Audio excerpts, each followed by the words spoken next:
Question दिख रहा है, अ ट्रस्ट फंड हैज ₹30,000। तो एक ट्रस्ट है जिसके पास 30,000 का फंड है ओवरऑल, ठीक है।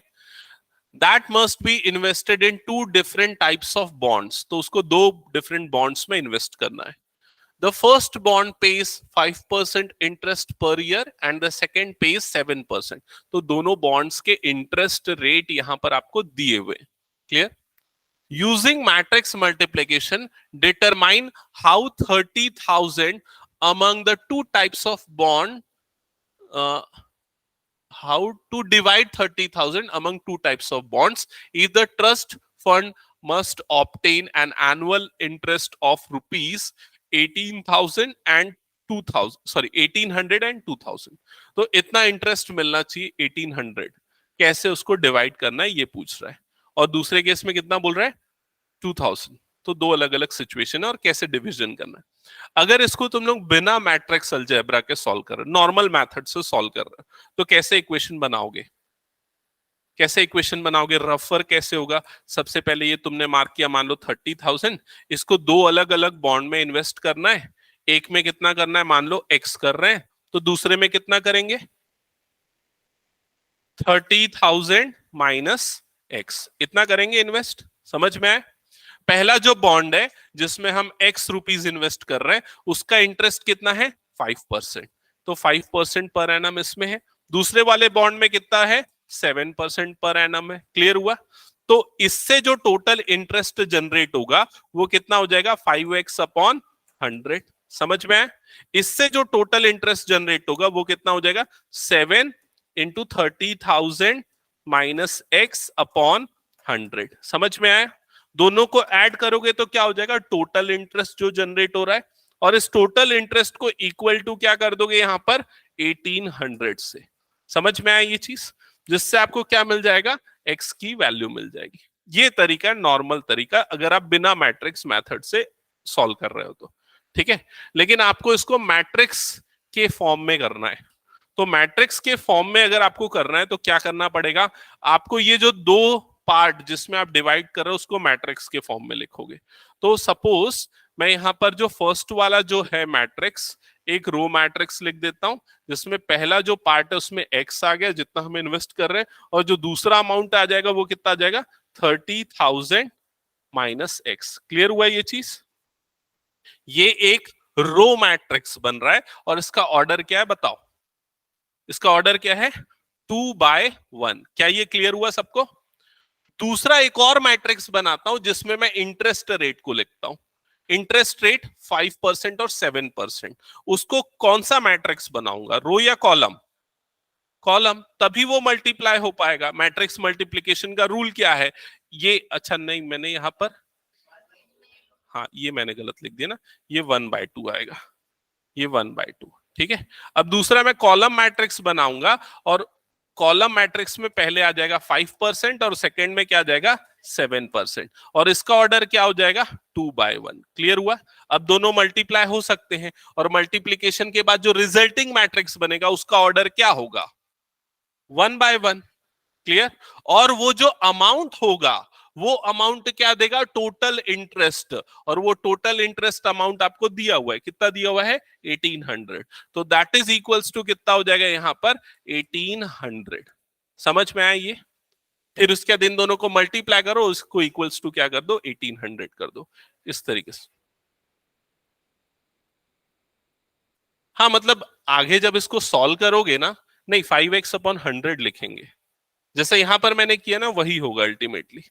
फिर उसके जब मैट्रिक्स मल्टीप्लिकेशन परफॉर्म करोगे जब तुम लोग, तो इधर पे क्या हो जाएगा, यही जो चीज मैंने लिखी वही बनेगा यहाँ पर, सिंगल एलिमेंट बनेगा। एक क्या बन जाएगा 5x अपॉन 100 प्लस यहां पर कितना आ जाएगा 7 into 30,000 minus X upon 100 is equals to यहां पर कितना आ जाएगा 1800।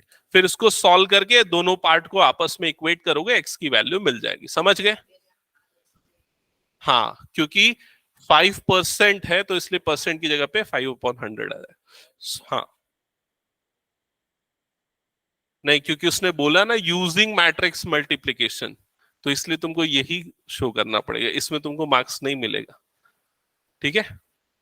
चलो इसको कंप्लीट करो, सेकंड वाला भी बनाओ और बताओ कितना आ रहा है फाइनली एक्स की वैल्यू और 30,000 एक्स माइनस एक्स की वैल्यू, दोनों फंड्स की वैल्यू।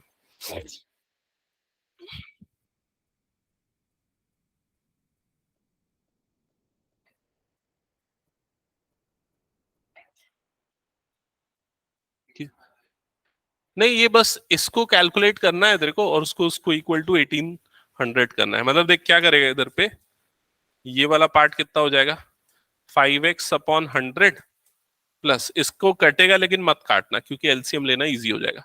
7 इधर ब्रैकेट ओपन होगा तो कितना हो जाएगा 21 और इधर पे आ जाएंगे 4 जीरोस माइनस ये कितना हो जाएगा 7x डिवाइडेड बाय कितना हो जाएगा ये 100, इधर पे कितना हो गया ये 1800 जैसे वैसे ही रहेगा। ठीक है, फिर इन दोनों का एडिशन होगा, एडिशन होगा तो कितना बनेगा 21 और उसके फिर ये 4 zeros minus 2x, clear, that is equals to यहां पर कितना आ जाएगा 1800। फिर उसके बाद इन दोनों को आपस में इक्वेट कर दो। हाँ हाँ, तो ये हो जाएगा 2 1 फिर 4 zeros,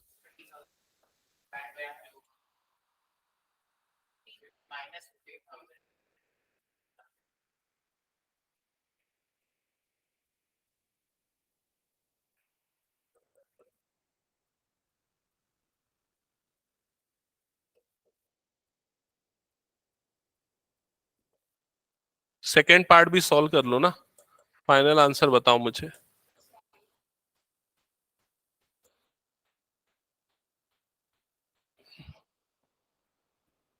x is equals to यहां पर कितना रहा है 15,000, चेक करो 15,000 15,000 यही आया दोनों में, मतलब दो नहीं आया क्या?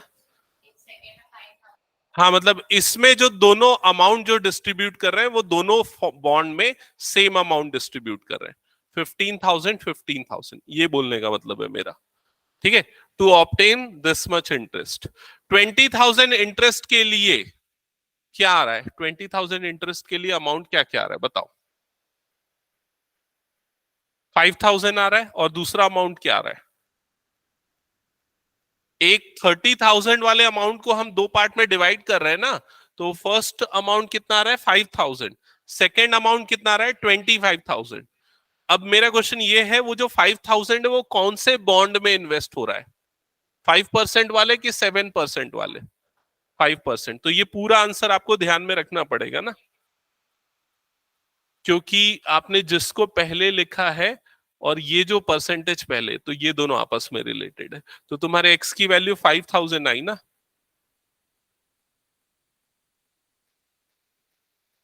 हाँ बस और कुछ नहीं, बाकी सारा प्रोसेस सेम है। रिया क्लियर है ना? ओके आयुष हो गया ये? ठीक है, हटा दो फिर इसको, मैं आगे बढ़ते हैं नेक्स्ट क्वेश्चन में।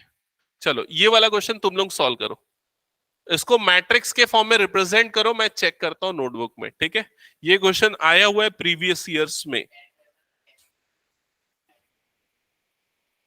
पहले पूरा पढ़ सोच अपने हिसाब से कर, गलत कर फिर मैं बताऊंगा, सही कर या गलत कर जो भी कर।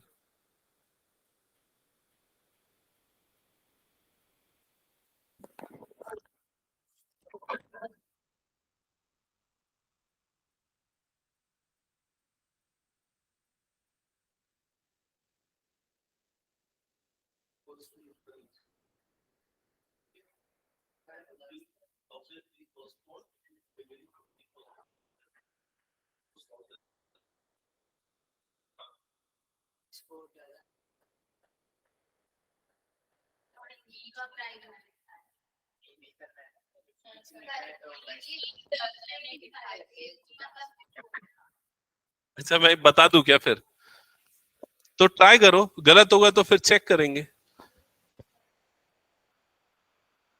कुछ तो लिखो नोटबुक में, फिर मैं चेक करके बताऊंगा सही है कि गलत है। ठीक है,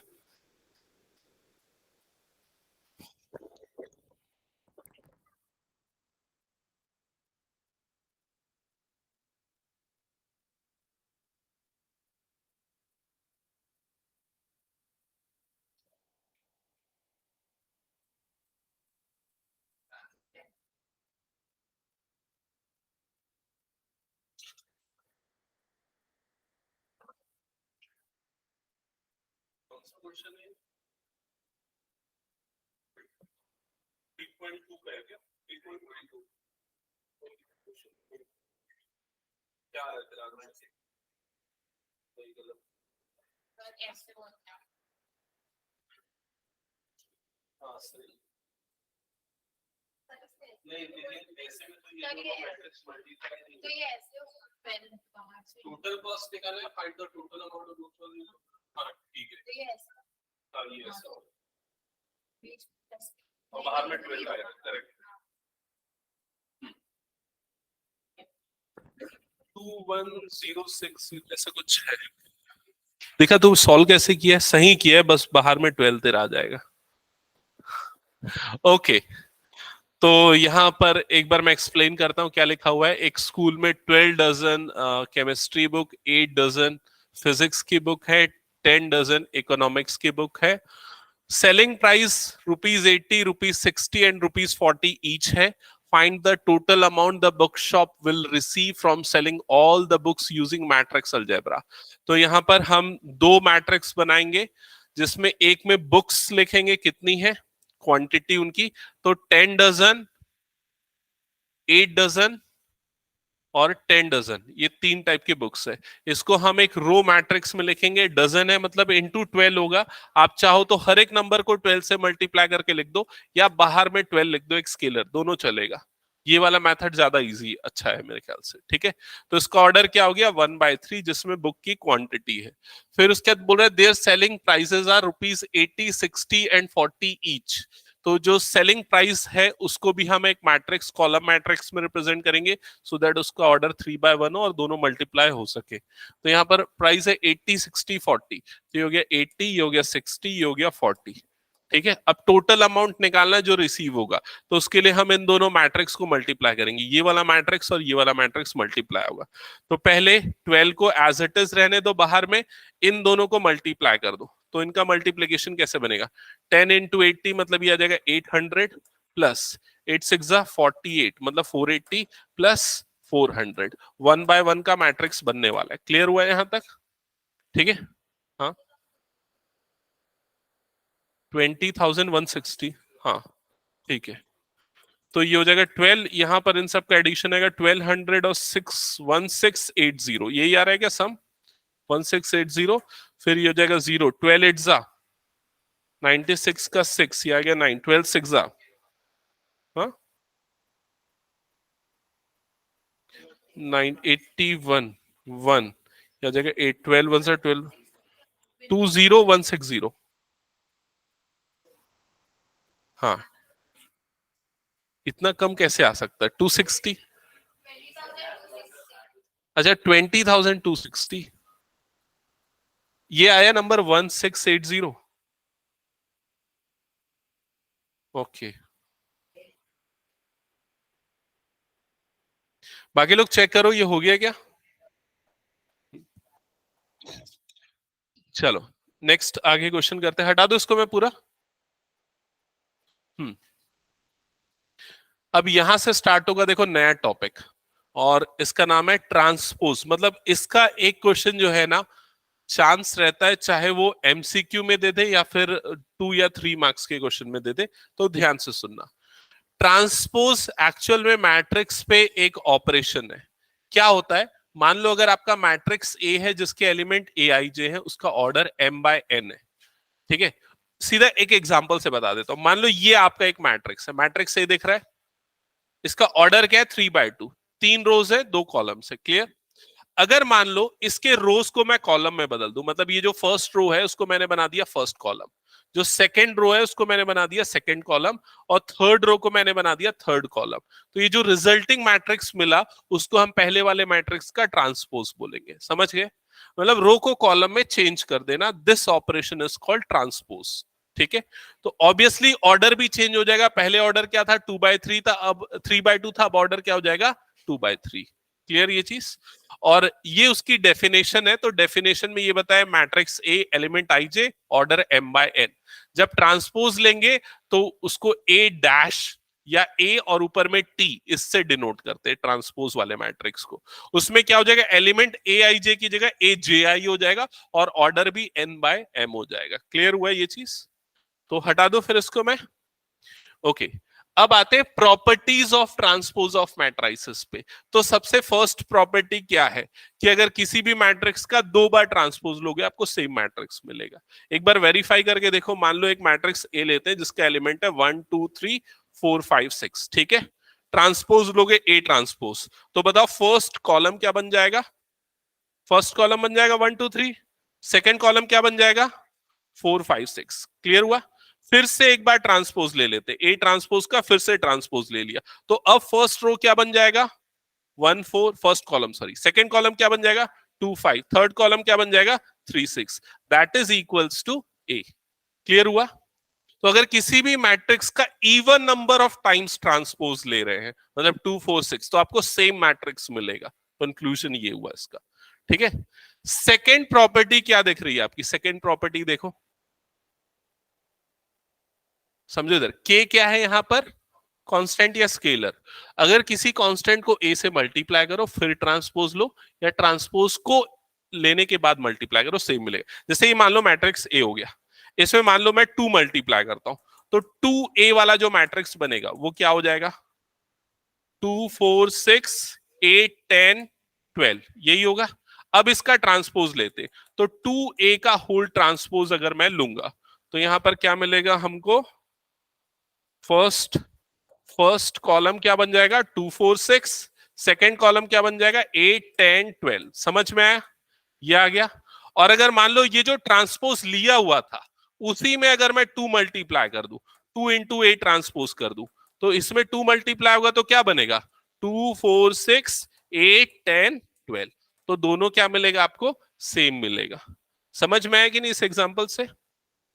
नेक्स्ट प्रॉपर्टी क्या है, देखो इधर पे, बताओ क्या है इस प्रॉपर्टी का मतलब। अगर कोई दो मैट्रिक्स है ए और बी, दोनों को ऐड करने के बाद होल ट्रांसपोज करो या ट्रांसपोज लेने के बाद ऐड करो, दोनों क्या होगा? सेम होगा। क्लियर? ये सबसे ज्यादा इंपॉर्टेंट जो प्रॉपर्टी है वो ये वाली प्रॉपर्टी है जो आपको यहां पर दिख रही है, फोर्थ प्रॉपर्टी। इसमें थोड़ा अलग है। क्या अलग है? कि अगर ए बी का होल ट्रांसपोज है तो वो क्या होगा? B transpose into A transpose, reversal law लगेगा। और अगर मान लो ऐसा है A B C whole transpose, तो ये कैसे निकलेगा?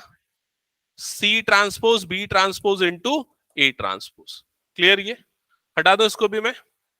ओके, इसका एग्जांपल आगे आएगा, उसको हम कवर अप करेंगे। हाँ,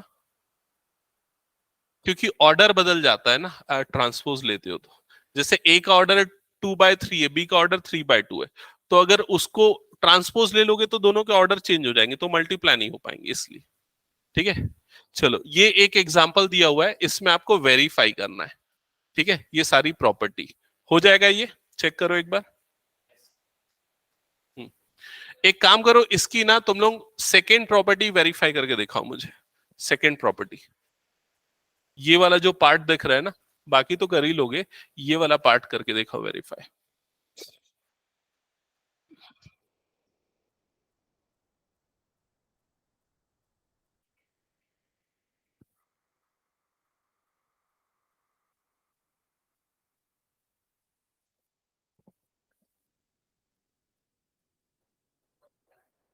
ऐसा मत कर, वैसे ही रहने देना। हाँ, क्या हुआ आदित्य? हाँ, इसका मतलब क्या है? पहले दोनों को ऐड करो फिर ट्रांसपोज लो। तो पहले क्या निकालना है तेरे को? a plus B. ठीक है, तो क्या आएगा बताए? वेक्टर 5। हम्म। हम्म। ठीक है, अब उसका ट्रांसपोज ले, मतलब a plus B whole transpose, तो ये क्या हो जाएगा? ये हो जाएगा 5 4 4। समझ गया? ये हो गया, ये LHS आ गया तेरा लेफ्ट हैंड साइड। अब तू RHS क्रिएट करेगा, तो RHS क्रिएट करने के लिए पहले क्या निकालेगा? A transpose. A ट्रांसपोज क्या आ जाएगा तेरा? √32। ये क्या आ जाएगा? 420। फिर क्या निकालेगा? B transpose. B ट्रांसपोज क्या आ जाएगा तेरा? 2 -1 -2, ये क्या हो जाएगा 1 2 4, समझा। अब दोनों को ऐड कर दे, A transpose plus B transpose, तो क्या हो जाएगा एडिशन, 3 + 2 मतलब 5, ये +2 है क्या, ठीक है।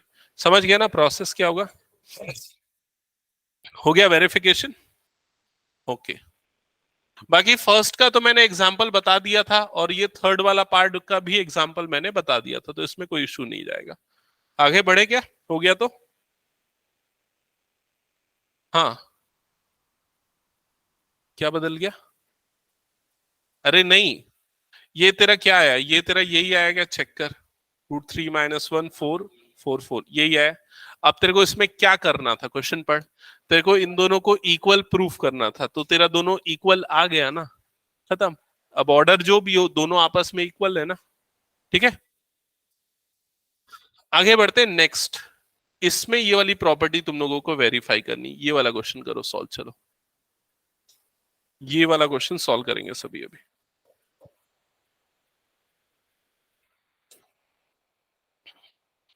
मैट्रिक्स ए दिया है, मैट्रिक्स बी दिया है, ये वेरीफाई करना है, रिवर्सल लॉ। हम्म, तो सबसे पहले इसमें हमको निकालना पड़ेगा ए बी।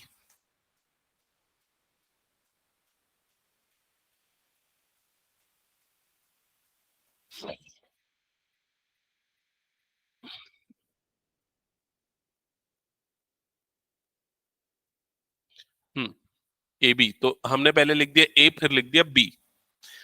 अच्छा, अब ये बताओ कि ये दोनों जब मल्टीप्लाई होंगे तो रिजल्टिंग मैट्रिक्स जो बनेगा उसका ऑर्डर क्या होगा, 3/3, क्योंकि पहले वाले मैट्रिक्स का ऑर्डर क्या है, 3/1, दूसरे वाले मैट्रिक्स का ऑर्डर क्या है, 1/3, इसलिए रिजल्टिंग मैट्रिक्स का ऑर्डर क्या होगा, 3/3।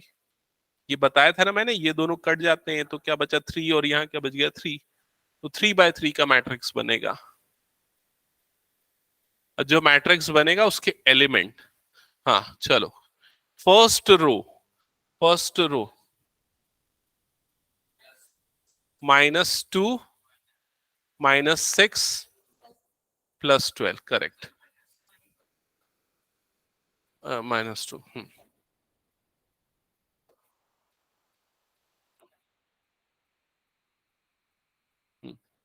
ठीक है। सिमिलरली बाकी सारे भी कैलकुलेट करो, और उसके आरएचएस भी क्रिएट करना पड़ेगा।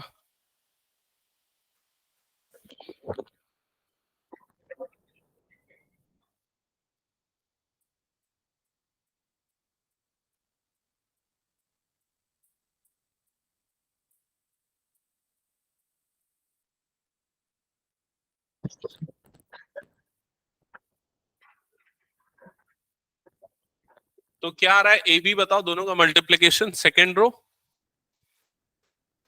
4 12 -24, थर्ड रो 5 15 -30, ये आ गया, हो गया, ओके। अब ये ए बी आया, अब ए बी का ट्रांसपोज लेना पड़ेगा, तो यहां पर आगे हम उसका ट्रांसपोज लेते हैं, तो ए बी होल ट्रांसपोज, -2 -6 12, ये हो जाएगा 4 12 -24, हो जाएगा 5 15 और -30, ठीक है। अब उसके बाद आरएचएस क्रिएट करते हैं, तो आरएचएस क्रिएट करने के लिए आपको पहले बी ट्रांसपोज निकालना पड़ेगा, फिर ए ट्रांसपोज निकालना पड़ेगा, फिर दोनों को मल्टीप्लाई करना पड़ेगा। तो बी ट्रांसपोज जो आएगा, अच्छा बी ट्रांसपोज एक बनेगा कॉलम मैट्रिक्स, हो जाएगा 1 3 -6, A transpose will be a row matrix 2 4 5, फिर उसके बाद हम निकालेंगे B transpose into A transpose, मतलब 1 3 -6, और इधर पे हो जाएगा -2 4 5, फिर मल्टीप्लीकेशन करना, आपको सेम मिलेगा उसी के बाद, ठीक है, हो गया, हटा दो इसको मैं। Okay, next question, next topic पे आते हैं, यहां तक सबको क्लियर है ना। ओके, अब देखो सामने जो हेडिंग आपको दिख रही है, ये सब नोट डाउन करना है ना, एक्चुअली आप लोगों को, अगर आप लोग नहीं कर रहे हो तो पीडीएफ से देख के कर लिया करो ये नोट डाउन, क्योंकि आपकी खुद की हैंड रिटन समरी जब तक रेडी नहीं रहेगी तो आप चीजें याद नहीं रखोगे। तो नेक्स्ट टॉपिक का जो नाम है वो है symmetric and skew symmetric matrices. ठीक है, कम से कम ये हेडिंग लिख लो अभी तो फिलहाल, symmetric and skew symmetric matrices. Symmetric and skew symmetric matrices. लिख लिया सबने? हाँ, अब सबसे पहले सिमेट्रिक मैट्रिक्स देखते हैं। सीधा हम इस एग्जांपल से देखते हैं। यहां पर आपको एक मैट्रिक्स ए दिख रहा है, मैट्रिक्स ए दिख रहा है सबको। इस मैट्रिक्स ए का ट्रांसपोज लेते हैं। ट्रांसपोज लेंगे तो फर्स्ट कॉलम क्या बनेगा बताओ? इसका मैंने ट्रांसपोज लिया, √3 2 3। सेकेंड कॉलम, थर्ड कॉलम -1 1, ये हुआ। अब ट्रांसपोज लिया और जो एक्चुअल मैट्रिक्स था दोनों को देखो, दोनों क्या है? सेम है। तो ए ट्रांसपोज और ए दोनों क्या है? सेम है। तो ऐसे मैट्रिक्स को क्या बोलते हैं? Symmetric matrix. समझ गए? ए ट्रांसपोज दोनों सेम हो। तो यहां पर वो लिखा हुआ है सिमेट्रिक मैट्रिक्स कब होगा? जब A transpose is equal to क्या होगा? ए। ठीक है, आप बिना ट्रांसपोज लिए भी मैट्रिक्स को चेक कर सकते हो सिमेट्रिक है कि नहीं। कैसे चेक कर सकते हो? आप सिंपली उसके लीडिंग डायगोनल को कट कर दो और उसके ये दोनों ये वाले करस्पॉन्डिंग एलिमेंट को चेक करो। देखो ये दोनों सेम है, ये दोनों सेम है, ये दोनों क्या है? सेम है। तो ये कौन सा मैट्रिक्स है? Symmetric matrix. समझ गए ये चीज? ओके, अब आते हैं स्क्यू सिमेट्रिक मैट्रिक्स पे। स्क्यू सिमेट्रिक मैट्रिक्स के लिए देखो क्या है, यहां पर भी हम एक एग्जांपल से समझते हैं। सामने आपको मैट्रिक्स बी दिख रहा है, आप बी का ट्रांसपोज ले लो। इसका जब ट्रांसपोज लोगे तो फर्स्ट कॉलम क्या बनेगा? 0 E F। सेकेंड कॉलम क्या बनेगा? -E0G। Third column -F-G0। समझ गए? अब एक काम करो, आप इस पूरे मैट्रिक्स में माइनस बाहर निकाल लो, माइनस कॉमन निकाल लो पूरे मैट्रिक्स के सारे एलिमेंट से। तो ये क्या हो जाएगा? 0, ये क्या हो जाएगा? +E, ये हो जाएगा +F, ये हो जाएगा -E0 + G -F-G, और ये क्या हो जाएगा? 0। समझ गए? और ये जो पूरा मैट्रिक्स अभी आपको मिला, ये किसके बराबर हो गया? बी के। ऐसा ही हुआ। तो यहां पर आपको क्या मिल रहा है? B transpose is equals to क्या मिल रहा है? -B। तो जब भी ऐसी कंडीशन होती है कि ट्रांसपोज लेने पे हमें उस मैट्रिक्स का नेगेटिव मिल जाता है, तो उसको बोलते हैं स्क्यू सिमेट्रिक मैट्रिक्स। क्लियर सबको ये?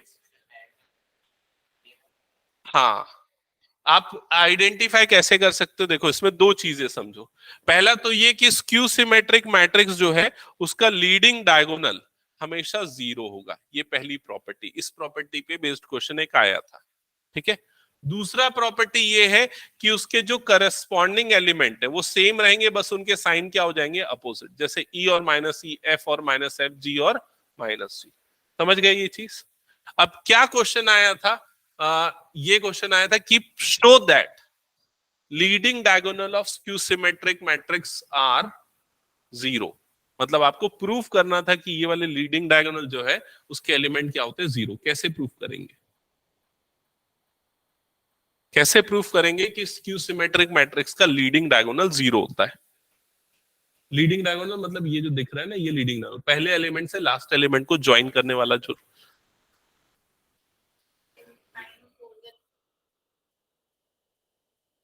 देखो कैसे प्रूफ करेंगे, मैं बता रहा हूं। पहली चीज तो स्क्यू सिमेट्रिक मैट्रिक्स में AIJ इक्वल टू होता है -AJI। ये वाला स्टेटमेंट अगर समझ में नहीं आया तो मैं ये बताता हूं। जैसे ये वाला जो एलिमेंट है, इस एलिमेंट की पोजीशन क्या है? A21, यही है। ये वाला जो एलिमेंट है इसकी पोजीशन क्या है? A12। तो A21 और A12 जो होते हैं दोनों नेगेटिव होते हैं, मतलब एक दूसरे के अपोजिट साइन वाले होते हैं। समझ गए ये चीज? वैसे ही इसके लिए भी होगा, 31 और 13 दोनों सेम होते, साइन अपोजिट होते। तो इन जनरल हम क्या लिख सकते? AIJ is equal to -AJI। समझ गए ये चीज? अब लीडिंग डायगोनल के जो एलिमेंट होते हैं, जैसे कि ये एलिमेंट, तो इसका जनरल नोटेशन क्या होगा? A11। इसका नोटेशन क्या होगा? A22। इसका क्या होगा? A33। समझ रहे हो? तो लीडिंग डायगोनल के एलिमेंट में I और J दोनों क्या होता है? सेम होता है। तो इसलिए मैं इसको क्या लिख सकता हूं, ए आई आई लिख सकता हूं क्योंकि दोनों सेम है। इसको भी क्या लिख सकता हूं, माइनस ए आई आई लिख सकता हूं क्योंकि आई और जे इक्वल है। क्लियर हुआ ये चीज? अब ये माइनस ए आई आई इधर आएगा तो क्या हो जाएगा, इधर पे ए I I plus A I आई, ऐसा ही होगा, दैट इज इक्वल्स टू 0। दोनों ऐड होगा तो क्या हो जाएगा, 2 times of A I I is equals to 0। 2 उधर क्रॉस मल्टीप्लाई होगा तो ए आई आई की वैल्यू क्या आ जाएगी, 0। मतलब कि ए आई आई ये वाला जो लीडिंग डायगोनल है वो उसके एलिमेंट क्या होंगे, 0। ये क्वेश्चन आया था मेरे ख्याल से प्रीवियस ईयर में था ये क्वेश्चन। ठीक है, क्लियर हुआ सबको ये? तो सिमेट्रिक और स्क्यू सिमेट्रिक हो गया, तो फिर आगे हम कुछ एग्जांपल्स देख लेते हैं इस पे बेस्ड। हाँ, एक आध दो थ्योरम्स है उसको पहले देखते हैं फिर एग्जांपल करते हैं। तो थ्योरम नंबर 1 एक बार देखो क्या लिखा है, पढ़ो।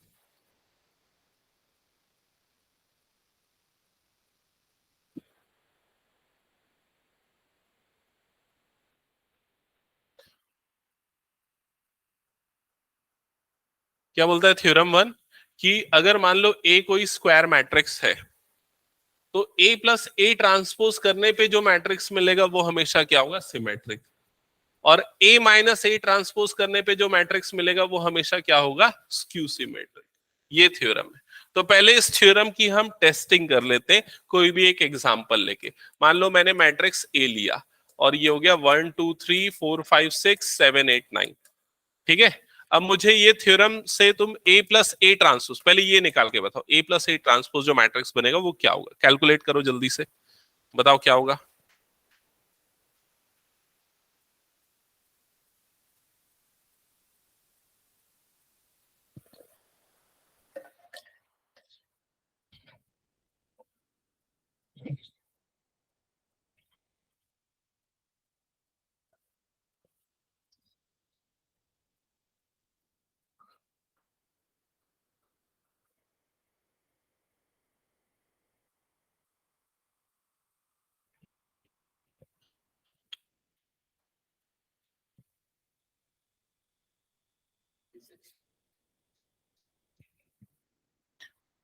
2 6 10 6 10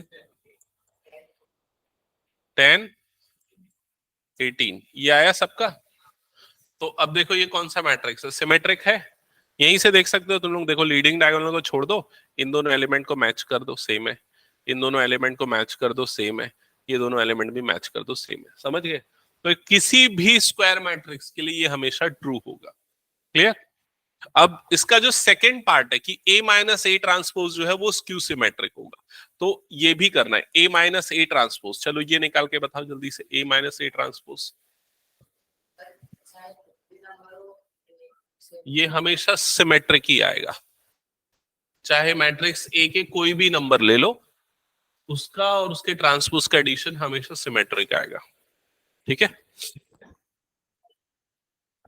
क्या रहा है,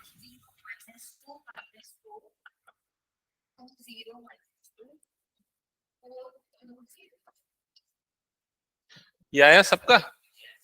तो देखो क्लियरली दिख रहा है ये कौन सा मैट्रिक्स है, स्क्यू सिमेट्रिक मैट्रिक्स है। ठीक है, तो इसको मैं, हाँ पूछ। हाँ, स्क्यू सिमेट्रिक में हमेशा लीडिंग डायगोनल 0 होगा, हमने तो प्रूफ किया ना थोड़ी देर पहले। ठीक है, हटा दो इसको मैं।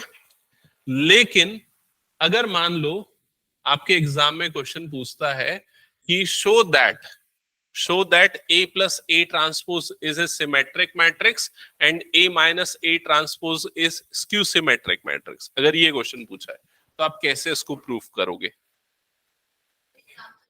नहीं, एग्जाम्पल लेके नहीं कर सकते, नहीं, दूसरे तरीके से करना पड़ेगा। बताओ कैसे करेंगे? चलो मैं बताता हूं, सुनो।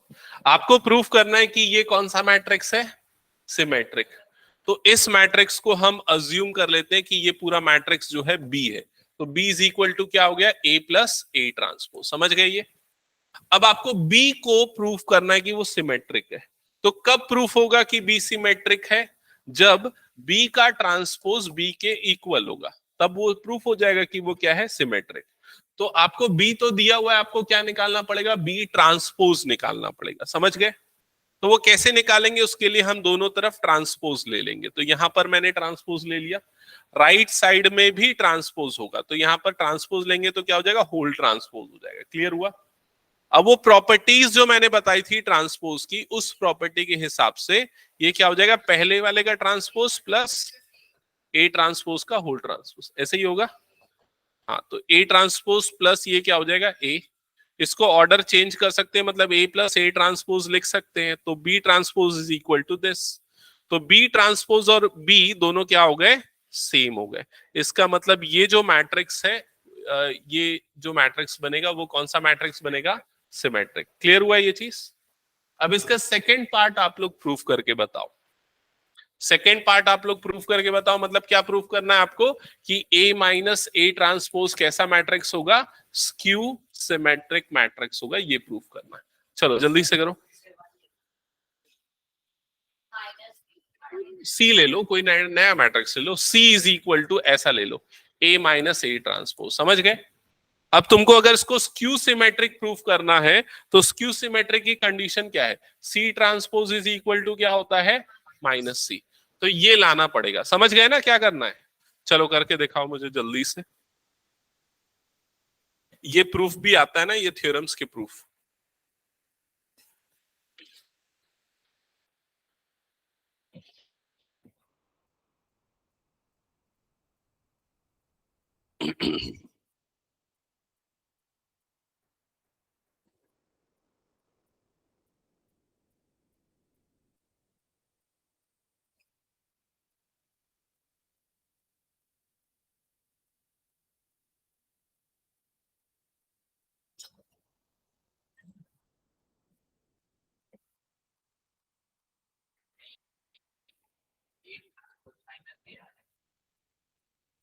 नहीं है क्या, वो आना ही चाहिए, प्रूफ करना है ना भाई उसको।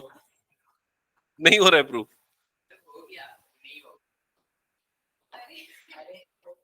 क्या बोलना चाह रहा है तू? अरे तो ऐसा जरूरी नहीं है जो सिमेट्रिक नहीं है वो स्क्यू सिमेट्रिक हो। मतलब कोई मैट्रिक्स ये दोनों कैटेगरी में ही आएगा, ऐसा जरूरी थोड़ी ना है। मतलब हो सकता है वो दोनों ना हो। समझ रहे हो? तेरे को ये प्रूफ करना है, देख इधर Nikhil, at C transpose is equal to minus C, ये तेरे को प्रूफ करना है। तो पहले सी तो दिया हुआ है, सी ट्रांसपोज निकाला। सी ट्रांसपोज क्या होगा, ए माइनस ए ट्रांसपोज का होल ट्रांसपोज, ऐसा किया। फिर C transpose is equal to क्या हो जाएगा, ए ट्रांसपोज माइनस ए का डबल ट्रांसपोज, जो कि किसके बराबर हो जाएगा, ए के। ठीक है, अभी तेरे को ये प्रूफ करना है। देखिए इसका मतलब क्या करेगा तू, सबसे पहले माइनस कॉमन निकाल लेगा यहां से। माइनस कॉमन निकलेगा तो क्या होगा, ये वाला पॉजिटिव हो जाएगा ए, ये वाला नेगेटिव हो जाएगा, ऐसा ही होगा। ये वाला स्टेप सबसे इंपॉर्टेंट स्टेप है, देख लो। ये क्लियर हुआ सबको? अब ये किसके बराबर हो गया, सी के। तो C transpose is equal to minus C, हो गया प्रूफ। ऐसा क्यों होगा? तो अगर माइनस, जैसे जैसे माइनस बाहर निकाला, तो देखिए ये क्या हो जाएगा, माइनस ए डैश हो जाएगा, ये क्या हो जाएगा, प्लस ए। फिर मैंने उसको चेंज कर दिया उसकी पोजीशन। समझ गए ना सभी? ओके, ये प्रूफ्स आते हैं इसलिए ध्यान रखना इसमें। नेक्स्ट पार्ट पे आ जाते हैं, theorem two. Theorem two as such कोई मतलब थ्योरम टू में कुछ है नहीं प्रूफ करने का, लेकिन इस पे बेस्ड क्वेश्चन पूछा जाता है। देखो इधर, अगर मान लो ए कोई भी मैट्रिक्स है, तो उसको मैं इस तरह से लिख सकता हूं ना, ब्रेक करके, half A plus A transpose plus half A minus A transpose. क्यों लिख सकता हूं, क्योंकि जब ब्रैकेट ओपन होगा तो क्या बनेगा बताओ, ये क्या बनेगा, half A plus half A transpose. इधर क्या बनेगा, half A minus half A transpose, ऐसी होगा। ये दोनों कट जाएगा, हाफ ए ऐड हो गए, क्या हो जाएगा, ए। समझ में आया? तो हम किसी भी मैट्रिक्स को ऐसे लिख सकते हैं ना, और ऐसे लिखने से क्या होगा, ऐसे लिखने से जो ये वाला पार्ट बनेगा वो कौन सा मैट्रिक्स होगा, सिमेट्रिक। क्योंकि हमने प्रूव किया कि ए प्लस ए ट्रांसपोज क्या होता है, सिमेट्रिक। तो बाहर हाफ लग जाएगा तब भी सिमेट्रिक होगा। तो ये कौन सा पार्ट होगा उसका, सिमेट्रिक मैट्रिक्स। और ये कौन सा मैट्रिक्स होगा, स्क्यू सिमेट्रिक मैट्रिक्स। तो ये होगा स्क्यू सिमेट्रिक मैट्रिक्स। तो इस थ्योरम का कंक्लूजन ये है कि हम किसी भी मैट्रिक्स को सिमेट्रिक और स्क्यू सिमेट्रिक के सम के फॉर्म में रिप्रेजेंट कर सकते। क्लियर? क्वेश्चन कैसे आते हैं? जैसे सामने आपको यहां पर नीचे दिख रहा है, क्या लिखा हुआ है? Express this matrix as a sum of symmetric and skew symmetric matrix. ये क्वेश्चन आता है एज इट इज। तो आपको सिमेट्रिक और स्क्यू सिमेट्रिक के सम के फॉर्म में एक्सप्रेस करना है, तो कैसे करोगे?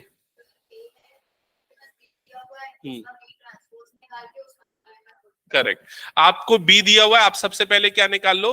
बी ट्रांसपोज निकाल लो। तो बी ट्रांसपोज क्या आ जाएगा? 2 - 2 - 4 -3, ये आ जाएगा। फिर दोनों को ऐड कर देंगे, मतलब क्या कर देंगे? B plus B transpose. तो बी प्लस बी ट्रांसपोज जो मैट्रिक्स बनेगा वो क्या होगा?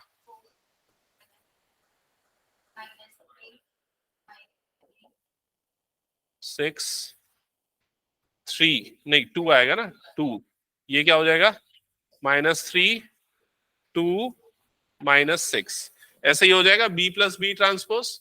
अब क्या करो? हाफ लगा दो इधर पे, तो यहां पर लग गया हमारा हाफ, इधर पे भी क्या लग गया? हाफ। समझ गए ये चीज? तो ये तुम्हारा फर्स्ट पार्ट हो गया। फिर वैसे ही क्या करोगे? सेकेंड पार्ट निकालोगे। क्लियर हुआ? और दोनों को जब ऐड करेंगे तो वो बी के इक्विवेलेंट आना चाहिए, ये प्रूफ करना है। बन जाएगा ये क्वेश्चन। ठीक है, ये क्वेश्चन बनाना पड़ेगा, लेकिन आगे मैं एक्सरसाइज में दूंगा, अभी सिर्फ समझाने के लिए बताया इस थ्योरम से कैसे क्वेश्चन आते हैं। ओके, आगे बढ़ते हैं अब हम। हाँ, यहां से अब ये सारे क्वेश्चंस तुम लोग फटाफट सॉल्व करना चालू करोगे। चलो फर्स्ट क्वेश्चन से स्टार्ट करना। हाँ, जो भी दिख रहा है आपको हेडिंग ऊपर लिखा हुआ है, अकॉर्डिंगली स्टार्ट करो। हाँ, देख लेना एक आध दो, इसमें क्या है, एक एक लाइन में तो बनेंगे वो क्वेश्चंस स्टार्टिंग के।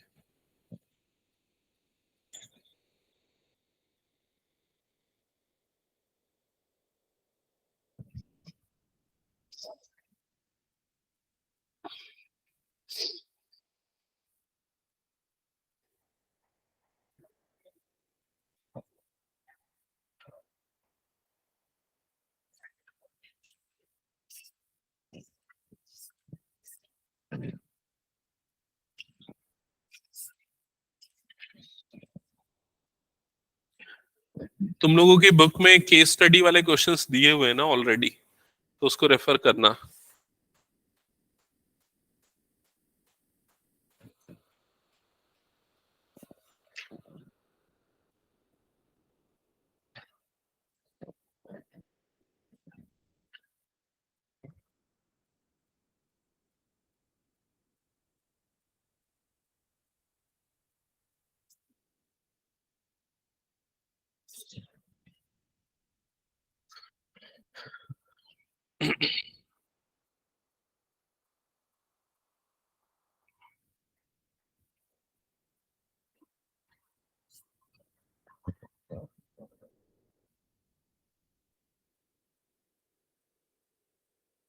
फर्स्ट तो बन गया होगा, सेकंड बना रहे होगे ना?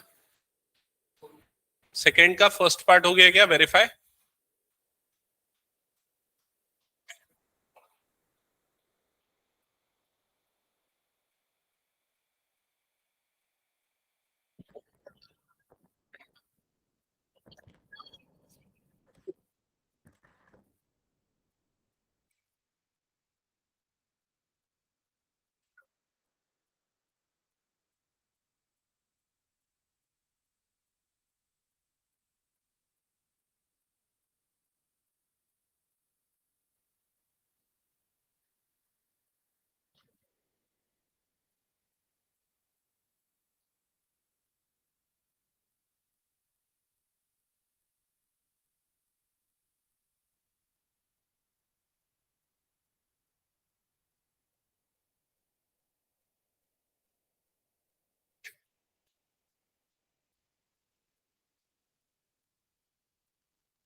हाँ, कहाँ तक हो गया क्वेश्चन नंबर? अच्छा ठीक है, सब वेरिफिकेशन वाले हैं ये, मतलब आना ही चाहिए इक्वल, तो हो जाएगा। तो थर्ड और फोर्थ तो कर लोगे, उसको मैं छोड़ दूंगा ना, छोड़ दो ना। ओके, आगे बढ़ो क्या थोड़ा सा? ओके, जगह छोड़ देना क्वेश्चंस के लिए। एक बार क्वेश्चन नंबर 5 चेक कर लो। क्वेश्चन नंबर 5 सिमिलर क्वेश्चन हमने ऑलरेडी वेरीफाई कर लिया, एक बार हो जाएगा 5 भी। क्वेश्चन नंबर 6, सिक्स्थ क्वेश्चन जो है ये तुम लोगों के पॉइंट ऑफ व्यू से तो नहीं है, कोर मैथ्स के पॉइंट ऑफ व्यू से, तो सिक्स्थ, हाँ इजी ये हो जाएगा, ठीक है। लेकिन सिक्स्थ ना तुम लोगों के पॉइंट ऑफ व्यू से इंपॉर्टेंट है, तुम लोग इसको बनाओ सिक्स्थ क्वेश्चन को, और सेवेंथ क्वेश्चन को तुम लोग बना लो, ठीक है। सेवेंथ नहीं, ये सेवेंथ में तो कुछ भी नहीं रखना है। एट्थ, हाँ चलो बना लो, सिक्स्थ ही बना लो।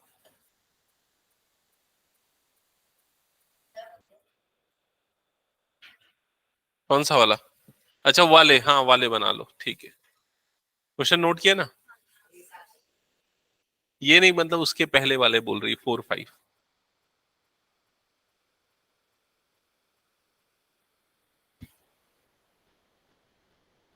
सिक्स का first part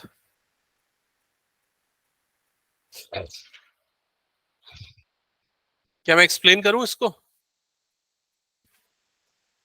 A transpose into A is equals to I दिया हुआ है, तो ए ट्रांसपोज क्या होगा? Cos alpha sine alpha minus sine alpha, ये क्या हो जाएगा? Cos alpha. A transpose A क्या हो जाएगा यहाँ पर? Cos alpha sine alpha minus sine alpha, और ये क्या हो जाएगा? Cos alpha is equal to क्या दिया हुआ है? I, identity matrix. Identity matrix same order का मतलब क्या हो जाएगा? 1 0 0 1। समझ गए? अब क्या करो? मैट्रिक्स मल्टीप्लीकेशन करो, ये वाला मल्टीप्लाई होगा इससे, तो फर्स्ट एलिमेंट मिलेगा। क्या हो जाएगा फर्स्ट एलिमेंट बताओ? कॉस स्क्वायर, अच्छा वेरीफाई करना है ना, मतलब इक्वल्स टू वो लाना है, तो इक्वल्स टू लेते भी नहीं। जो कॉस स्क्वायर अल्फा प्लस ये क्या हो जाएगा? साइन स्क्वायर अल्फा, ठीक है। फर्स्ट रो मल्टीप्लाई होगा सेकेंड कॉलम से, तो क्या बनेगा इन दोनों का multiplication? Sine alpha cos alpha, और ये क्या हो जाएगा? Minus sine alpha cos alpha, ठीक है। ये मल्टीप्लाई हो जाएगा इससे, तो क्या बन जाएगा? Sine alpha cos alpha minus sine alpha cos alpha. ये क्या हो जाएगा लास्ट वाला? Sine square alpha plus cos square alpha. ये दोनों कट गया, ये दोनों कट गया, तो ये मतलब क्या हो गया? 0, ये भी हो गया 0। Sine square theta plus cos square theta 1, sine square theta plus cos square theta क्या होता है? 1। हो गया प्रूफ, समझ गए ना? यही करना था, हटा दो उसको मैं।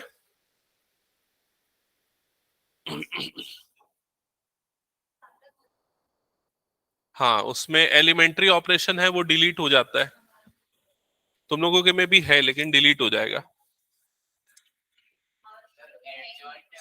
है ना? है, एलिमेंट्री रो ऑपरेशन तो लिखा है, ये मेरे पास भी तो सेम बुक है। अच्छा, न्यू एडिशन में डिलीट किया है क्या?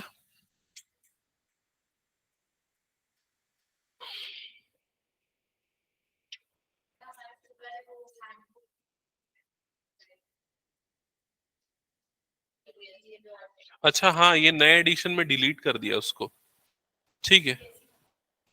लेकिन इसके ये वाले क्वेश्चन हम लोगों को करने। हम्म, इसको रख लो, इसको हटा दो, फिर ये वाला हो जाएगा, तो मेरे ख्याल से कोई इशू है नहीं। मैं कुछ ऐसे क्वेश्चंस लेता हूँ जिसमें थोड़ी ज्यादा प्रॉब्लम जाने वाली है, ठीक है। हाँ वो अभी आगे आएगा, वो जब हम डिटर्मिनेंट्स करेंगे तब। ओके, तो क्वेश्चन नोट करो, क्वेश्चन नोट करो, यहां से थोड़े से ट्रिकी क्वेश्चन है, इतने आसान नहीं। If matrix, if matrix A is equals to 5A B0 is symmetric, is symmetric, then show that, then show that A is symmetric, then show that A is equals to B. ये matrix जो है symmetric matrix है, तो आपको क्या show करना है, A is equal to B. तो क्या करोगे, सबसे पहले A ट्रांसपोज निकालोगे। A ट्रांसपोज क्या हो जाएगा, 5AB0। फिर उसके बाद A इज इक्वल टू क्या कर दोगे, A ट्रांसपोज। तो मतलब क्या हो जाएगा, 5AB0 is equals to 5BA0। समझ में है क्या? क्वेश्चन में दिया हुआ है कि ये सिमेट्रिक मैट्रिक्स है और ये शो करना है। समझ गए? तो इसलिए सिमेट्रिक दिया हुआ है, since it is given that it is symmetric, तो इसलिए हमने दोनों को क्या कर दिया, आपस में इक्वल। अब क्या हो जाएगा, ए और ये बी आपस में क्या हो जाएंगे, इक्वल। तो प्रूफ हो गया ए इज इक्वल टू बी। खत्म। समझ गए ना? नेक्स्ट क्वेश्चन नोट करो। Find x, find x if, if matrix, matrix, यहां पर ये मैट्रिक्स लिखा हुआ है, is symmetric, is symmetric. Find x if this matrix is symmetric.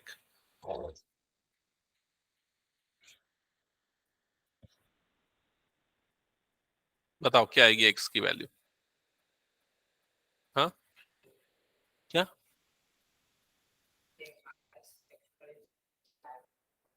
हम्म,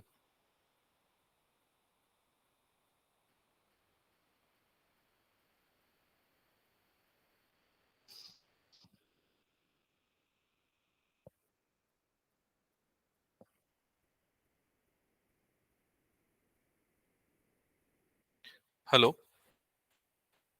जी जी नमस्ते सर। हाँ,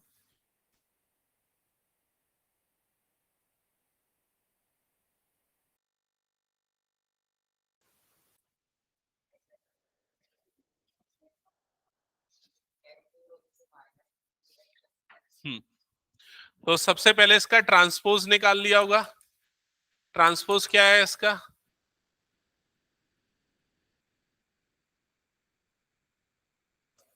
ये आया। फिर उसके सिमेट्रिक है, मतलब दोनों को आपस में क्या किया, इक्वेट कर दिया। तो ये हो गया 6 - x², ये हो जाएगा 2x - 15, ये हो जाएगा 10 इज इक्वल टू उसका ट्रांसपोज, मतलब ये हो जाएगा 6 3 और -5। यहां तक किया सबने? फिर उसके बाद करस्पॉन्डिंग एलिमेंट को आपस में इक्वेट कर दोगे तो ये वाला इक्वल हो जाएगा।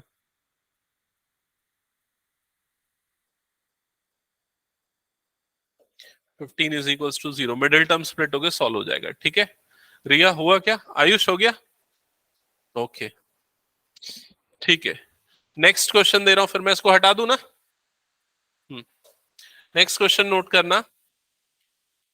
If A is a square matrix, if A is a square matrix,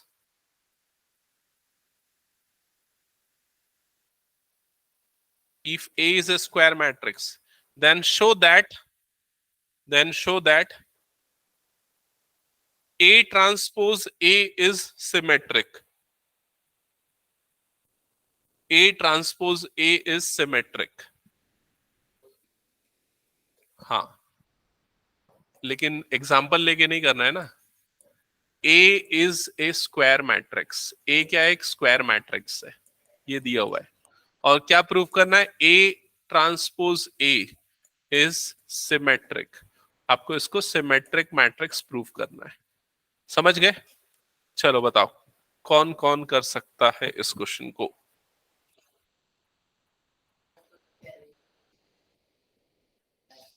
नहीं, एलिमेंट से कैसे होगा? सिमेट्रिक की डेफिनेशन क्या है?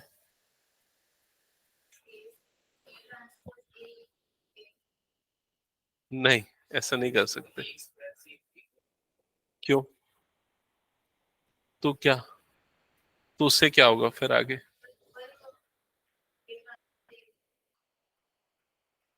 ए ट्रांसपोज ए,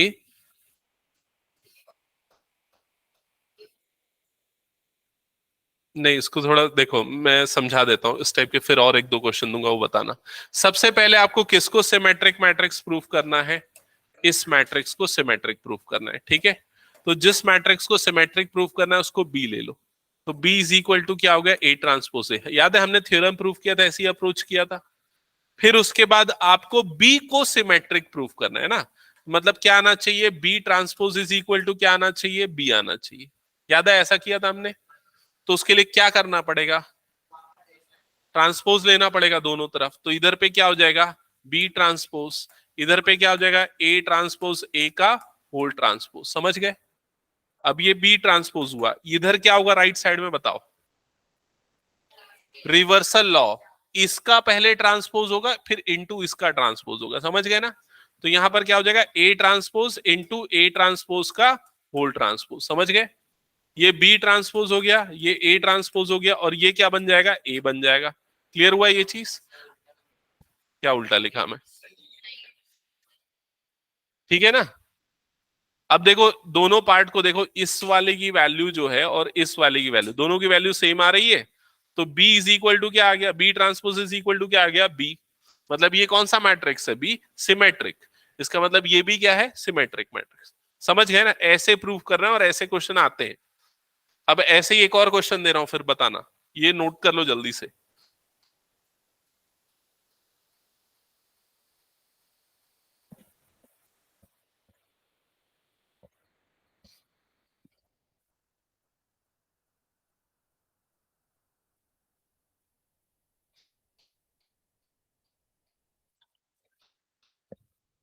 क्वेश्चन है,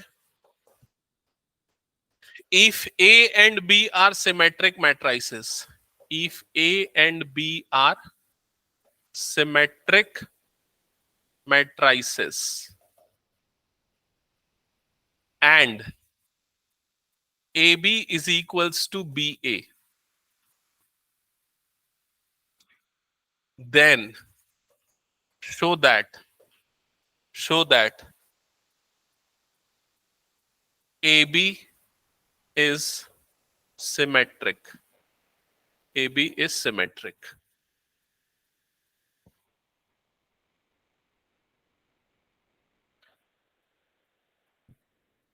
अच्छे से समझना, सोचो समझो, फिर बताओ कैसे स्टार्ट करना है।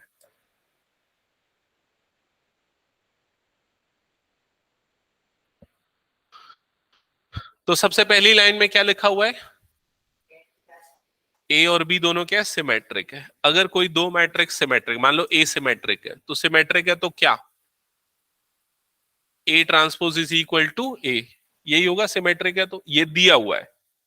और बी भी सिमेट्रिक है, मतलब हाँ, B is equals to B transpose, ये भी दिया हुआ है।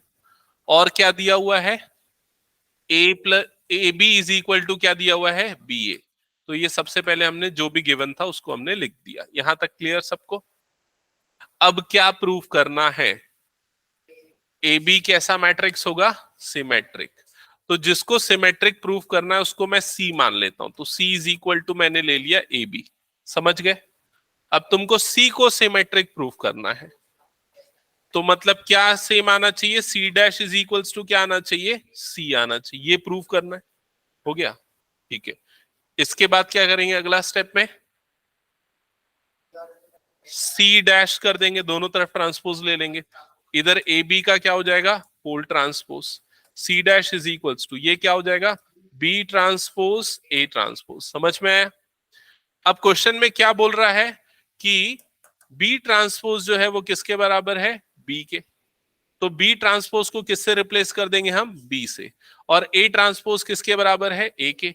तो ए ट्रांसपोज को रिप्लेस कर देंगे ए के। और एक और चीज है कि B A is equals to क्या है? A B. तो C transpose is equal to क्या हो जाएगा? A B. और ए बी किसके बराबर है? सी के। तो C transpose is equal to क्या हो जाएगा? सी। इससे प्रूफ हो गया कि ये कौन सा मैट्रिक्स है? सिमेट्रिक। समझ गए ना? ऐसे क्वेश्चन बच्चों को डिफिकल्ट लगते हैं इस टाइप के। ऐसे और चार पांच क्वेश्चन है जो मैं भी दे रहा हूं, एक आध ट्राई करके देखना। ठीक है?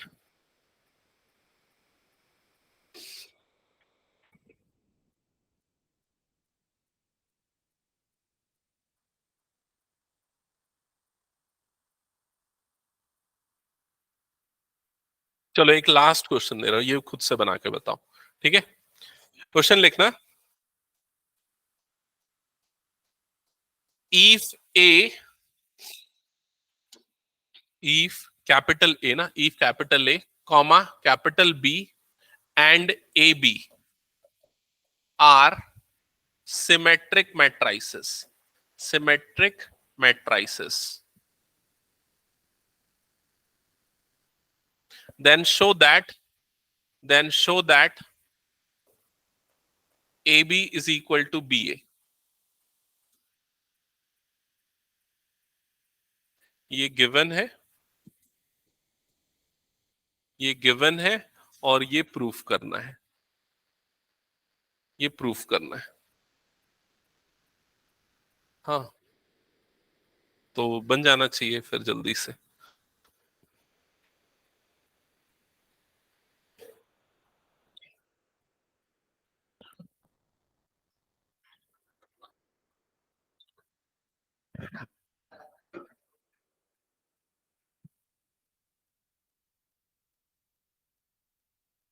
कैसे स्टार्ट कर रहे हो?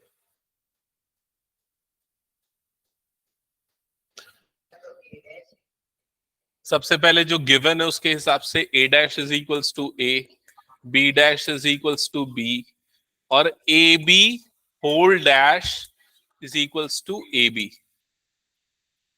यही लिखोगे ना? A B whole dash is equals to क्या लिखोगे? ए बी, क्योंकि ए बी भी सिमेट्रिक है इसलिए। अब इसमें इसमें लेफ्ट साइड में लगाओगे प्रॉपर्टी ट्रांसपोज की, रिवर्सल लॉ, तो क्या हो जाएगा? ये B dash A dash is equals to क्या हो जाएगा? A B. समझ गए? अब बी डैश की जगह पे क्या आ जाएगा? बी, और ए डैश की जगह पे क्या आ जाएगा? ए, तो B A is equal to A B. हो गया प्रूफ, खत्म। हाँ बस, समझ गए ना? ऐसे और दो तीन क्वेश्चन है इसी टाइप के, तो उसको ट्राई करके देख लेना एक बार, ठीक है? ऐसे क्वेश्चन से एक दो और हम प्रैक्टिस करेंगे अगली क्लास में। इसके बाद ना कुछ मिसलेनियस क्वेश्चंस करेंगे। तुम लोगों के पॉइंट ऑफ व्यू से तो खत्म हो गया, लेकिन एडिशनल क्वेश्चन जिसमें प्रैक्टिस की रिक्वायरमेंट है, जो बुक में नहीं दिए रहते, वाले हम प्रैक्टिस करेंगे, ठीक है? तुम लोगों के पॉइंट ऑफ व्यू से भी खत्म हो गया है, सीबीएसई के पॉइंट ऑफ व्यू से चैप्टर मैट्रिसेस जो है ना वो खत्म है। इसके बाद क्योंकि जो नेक्स्ट चैप्टर है, नेक्स्ट एक्सरसाइज है ना, वो एलिमेंट्री ऑपरेशन है, जो डिलीट हो गया, पिछले 2-3 सालों से डिलीट चल रहा है, वो नहीं आएगा। और उसके बाद जो लास्ट में मिसलेनियस एक्सरसाइज है, मिसलेनियस में कुछ एडिशनल क्वेश्चंस है जिसको हम करेंगे, ठीक है? और तुम लोगों के में भी एलिमेंट्री डिलीट था पिछले साल, तो है ही नहीं क्या और कुछ? ओके।